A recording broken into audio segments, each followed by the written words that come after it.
All right. Hello. Hello. My name is Bardic Knowledge, and I've noticed recently that my main channel here, well, I say main as in it is the one under my actual screen name of Bardic Knowledge, uh, has been getting a lot more activity than I anticipated, considering I've barely used it.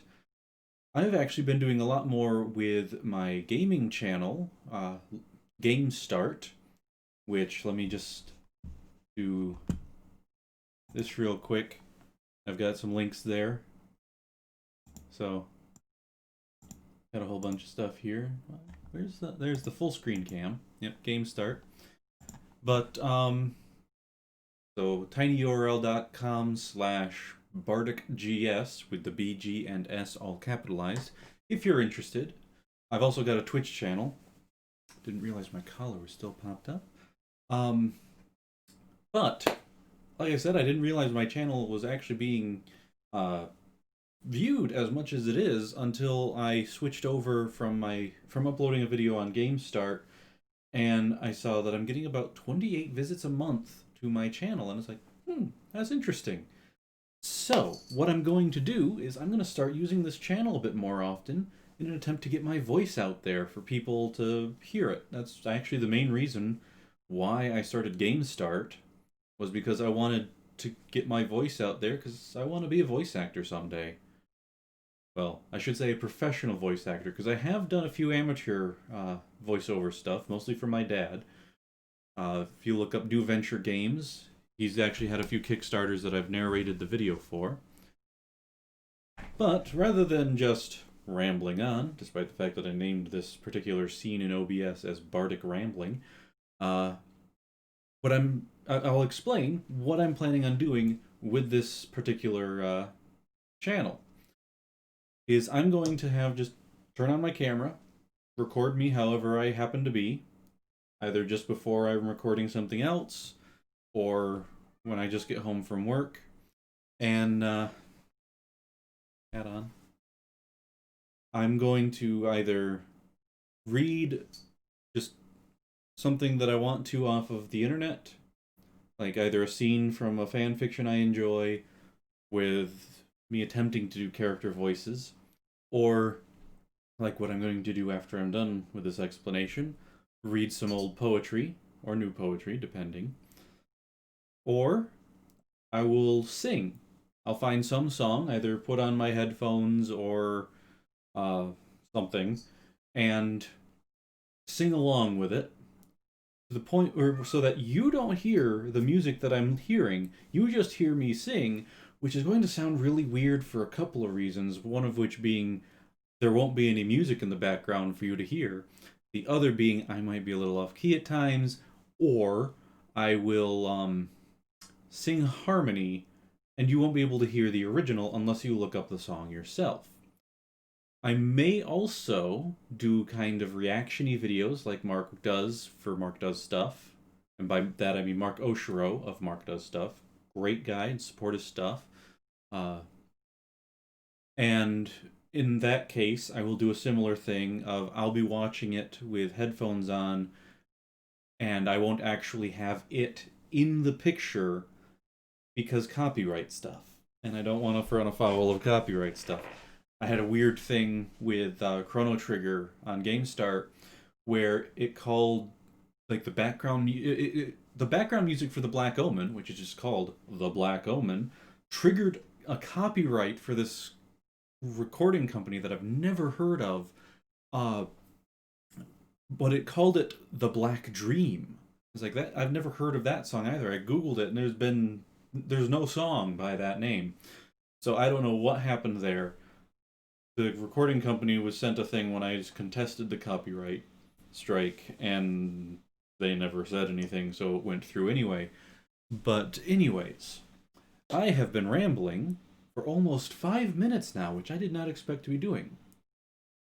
So we'll move on to what it is that I am going to be reading in this first-ish episode. No, it's not an episode. This series that I'm going to be doing intermittently, because I don't know when I'll be doing stuff. I do have a schedule that I record and stream at for Game Start, but moving on. I will be reading a poem, fairly famous, by Lewis Carroll, Jabberwocky. Now, I've long been able to remember the first verse of Jabberwocky without any issue whatsoever. And of course, I know some of the which actually that it's also the last verse, but the second to last one I remember a bit of as well. But a bit of history for it, since I am a bard, uh, was that Jabberwocky was like an example of how even nonsense words you can tell what they are. For example, in said first paragraph, it says all Mimsy were the Borogroves and the Momraths outgrabe. Mimsy, Borogroves, Momraths, and outgrabe, they don't mean a thing, period. But you can tell that Borogroves and Momraths, because of the are nouns. Mimsy is an adjective, because the Borogroves were that. This is my cat Erebus. I love him. If he is a little annoying when it gets close, as in within 2 hours of time to feed him. And outgrabe would also be either an adjective or something like that. So anyway, on to Jabberwocky. And I'm going to do this in a mythic voice, I suppose. 'Twas brillig, and the slithy toves did gyre and gimble in the wabe. All mimsy were the Borogroves, and the Momraths outgrabe. Beware the Jabberwock, my son, the jaws that bite, the claws that catch. Beware the Jubjub bird, and shun the frumious Bandersnatch. He took his vorpal sword in hand, long time the manxome foe he sought. So rested he by the Tumtum tree, and stood a while in thought. And, as in uffish thought he stood, the Jabberwock with eyes of flame came whiffling through the tulgey wood, and burbled as it came. 1, 2, and through, the vorpal blade went snicker-snack. He left it dead, and with its head he went galumphing back. And hast thou slain the Jabberwock? Come to my arms, my beamish boy. O frabjous day, Callooh Callay, he chortled in his joy. 'Twas brillig, and the slithy toves did gyre and gimble in the wabe. All mimsy were the Borogroves, and the Momraths outgrabe. That was actually kind of fun to do. And of all of the nonsense words that Lewis Carroll wrote into this, a few have actually become proper words. Like gyre is actually a word. Let's see.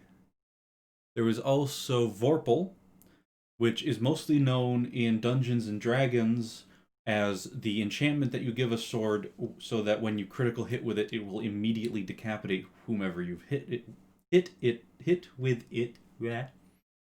I can word just fine. Chortled, that's another one that Lewis Carroll made up, but now it means a kind of laugh. And burbled, that was a nonsense word, but now it's like the sound that a stream makes. And I did say that gyre had a meaning, but I didn't extrapolate upon that because I don't actually know the official meaning. But I've seen it in a few things, like Ulamog Infinite Gyre, and it must have a relation to gyroscope. You know what? I've got Google. Let's look it up. What is the definition of gyre? Gyre. Whirl or gyrate. So yeah. Noun, a spiral or vortex. So 100%. It is legitimately a nonsense word from Lewis Carroll. I almost called him Louis Carroll, which is a completely different spelling. That eventually gained meaning. And I'm not sure what else to do. So I guess I'll just sign off this episode here. It's only about 10 minutes. That's not too bad, I think. We'll see what I do next. It might be song, might be fanfic. I don't know. But till the next, live well. Gonna say something, bud? Huh? No? Okay. Well, here's an end card for you. Oh, wait, that's got game start written on it. Never mind. Well, it's in here anyway. I may as well put links to Game Start in this while I've got it up. I've been rambling some more. Bye.